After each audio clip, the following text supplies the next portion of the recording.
Hi friends, welcome to mom's kitchen. ఈ సీజన్లో దొరికే ఉసిరికాయలతో ఉసిరికాయ నిల్వ పచ్చడి ఎలా చేయాలో చూద్దాం. పచ్చడి చాలా ఈజీగా అయిపోతుంది, సంవత్సరం పాటు నిల్వ కూడా ఉంటుంది.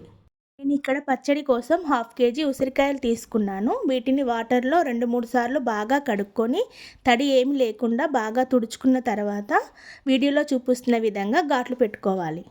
స్టవ్ ఆన్ చేసుకొని ఒక ప్యాన్ పెట్టుకొని ప్యాన్ హీట్ అయిన తర్వాత 1 టేబుల్ స్పూన్ మెంతులు వేసుకొని కొద్దిగా వేయించుకోవాలి.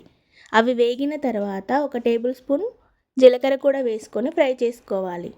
అవి కూడా వేగిన తర్వాత 2 టేబుల్ స్పూన్ల ఆవాలు కూడా వేసుకొని చిటపటలాడిన తర్వాత తీసి పక్కన పెట్టుకోవాలి. ఇవి చల్లారేంత వరకు పక్కన పెట్టుకోవాలి. ఇప్పుడు అదే ప్యాన్లో 100 ml ఆయిల్ వేసుకొని మనం ముందుగా ఘాట్లు పెట్టుకున్న ఉసిరికాయలు కూడా వేసుకొని ఒక 5 మినిట్స్ ఫ్రై చేసుకోవాలి.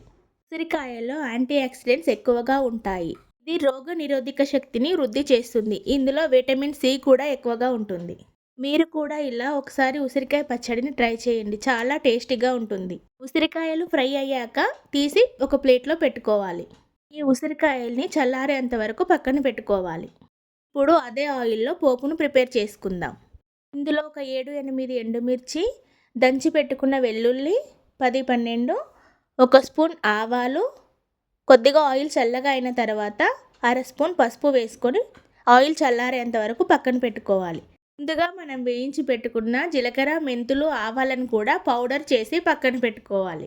ముందుగా మనం ఫ్రై చేసి పక్కన పెట్టిన ఉసిరికాయలు చల్లారిన తర్వాత ఇలా వీడియోలో చూపిస్తున్న విధంగా కత్తితో చిన్న ఘాట్లులా పెట్టుకొని ఇలా తీసుకొని ఒక గిన్నెలో వేసుకోవాలి. మనం ముందుగా ఉసిరికాయలకి ఘాట్లు పెట్టి ఫ్రై చేసుకున్నాం కాబట్టి ఇప్పుడు ఈజీగా ముక్కలుగా అయిపోతాయి. ఈ ఉసిరికాయ ముక్కల్లోకి 100 గ్రామ్స్ కారం, ముందుగా చేసి పెట్టుకున్న మసాలా పౌడర్, టేస్ట్కి సరిపడా సాల్ట్ వేసుకొని కలుపుకోవాలి. నేను ఈ కొలతలన్నీ 1/2 కేజీ ఉసిరికాయలకు మాత్రం చెప్పాను. ఉసిరికాయల ముక్కలకి ఈ మసాలా అంతా బాగా పట్టిన తర్వాత ముందుగా పోపు వేసి పెట్టుకున్న ఆయిల్ చల్లారాక ఇందులో వేసుకొని కలుపుకోవాలి. పచ్చడిని బాగా కలుపుకున్న తర్వాత ఒక రోజంతా మూత పెట్టుకొని పక్కన పెట్టాలి. నెక్స్ట్ డే మళ్ళీ ఒకసారి కలుపుకున్న తర్వాత ఒక గ్లాస్ జార్లో కానీ ఒక ప్లాస్టిక్ డబ్బాలో కానీ తీసి పెట్టుకోవాలి. పచ్చడి చాలా టేస్టీగా ఉంటుంది, సంవత్సరం పాటు నిల్వ ఉంటుంది. వేడి అన్నంలో ఈ ఉసిరికాయ కలుపుకొని తింటే ఆహా, సూపర్గా ఉంటుంది. ఆ రెసిపీ కనుక మీకు నచ్చినట్లయితే please like, share and support.